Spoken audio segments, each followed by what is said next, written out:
જય માં.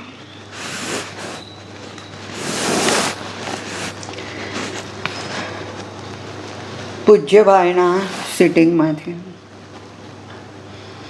1984 ડૉક્ટર જગદીશભાઈ ભટ્ટ વગેરે.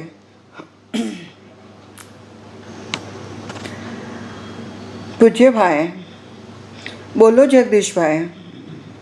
ડૉક્ટર જગદીશભાઈ: તમે ગઈકાલે બહુ સરસ પ્રસાદી આપી. પૂજ્યભાઈ: એના પર આગળ વધવું હોય તો આગળ વધીએ. ડૉક્ટર જગદીશભાઈ: તમારી ઈચ્છા. પૂજ્યભાઈ: જીવન છે તે મારી દૃષ્ટિએ શાશ્વત છે. એ ખંડિત નથી થતું. એમાં સ્વરૂપ પરિવર્તન થતું હોય છે. It is a play of the divine. જેને આપણે જન્મ કહીએ તેથી જીવનની બિગિનિંગ નથી. એને મરણ કહીએ એનાથી જીવનનો અંત નથી. એક જાતના ઊંચા અને નીચા તરંગો સિવાય અને સમુદ્રની લીલા સિવાય બીજું કાંઈ નથી. અખંડ અનંત સમુદ્રની પ્લે. એક શાશ્વત ચૈતન્ય જેને આપણે કહીએ. વૈજ્ઞાનિક ભાષાની અંદર એને એનર્જી કહીએ.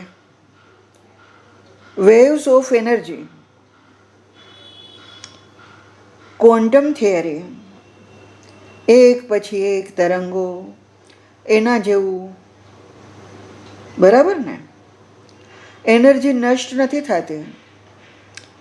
આપણી ખંડિત દ્રષ્ટિથી, આપણા ફ્રેક્શનલ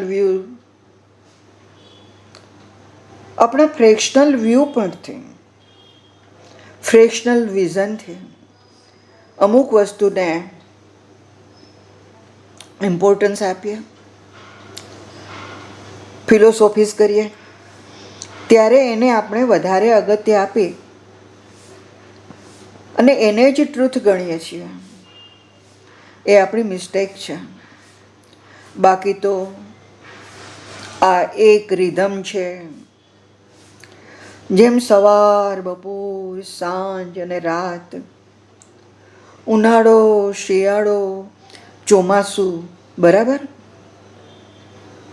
તપ્ત અવસ્થામાં ઉનાળો હોય ત્યાર પછી વર્ષાની જરૂર છે. બરાબર ને? તેવી રીતે બાળપણ હોય ત્યાર પછી યુવાની તેમાં સંકળાયેલી પડી છે.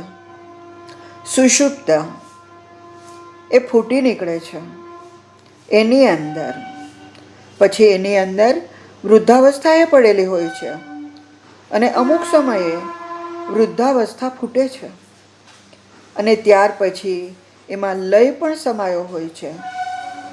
એટલે જેને ટેમ્પરરી લય કહીએ અથવા તો વિડ્રોલ કહીએ તો એ ચાલે. આત્યંતિક નાશ નહીં. સમજ્યા? જે આપણી શાંતિ માટે, આરામ માટે જરૂરી હોય છે. જેમ રાતની જરૂર હોય એમ મૃત્યુ છે. આરામને માટે થોડા સમય પછી ઊંઘ માટે રાત, પછી તાજગીભર્યું સવાર આપણા માટે શરૂ થાય છે. મૃત્યુને એકાંકી દ્રષ્ટિથી નહીં જોવાનું. મૃત્યુને શાશ્વતની લીલામાં ખપાવી દેવાનું. ત્યારે it becomes a play. A divinity પોતે જ છે. પોતે એટર્નલ છે. એનો કોઈ એન્ડ નથી. એનો કોઈ ક્ષય નથી. હાસ્ય નથી. પોતે પ્લે જ કરી રહી છે.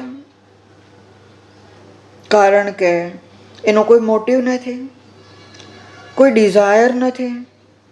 Divine will unobstructed. બરાબર ને? તો પછી પ્લે જ કહેવાય ને. પોતાના આનંદને ખાતર, પોતાની વિલથી મેટર સુધી હોય છે. ને મેટરથી પરાત પર ડિવિનિટી સુધી હોય છે. એટલે કોઈ ખંડિત નથી થતું, કોઈ તૂટતું નથી, ક્યાંય ભાંગતું નથી.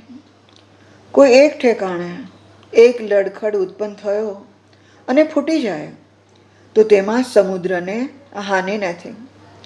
બીજે ઠેકાણે થાય, ત્રીજે ઠેકાણે થાય, ચોથે ઠેકાણે થાય.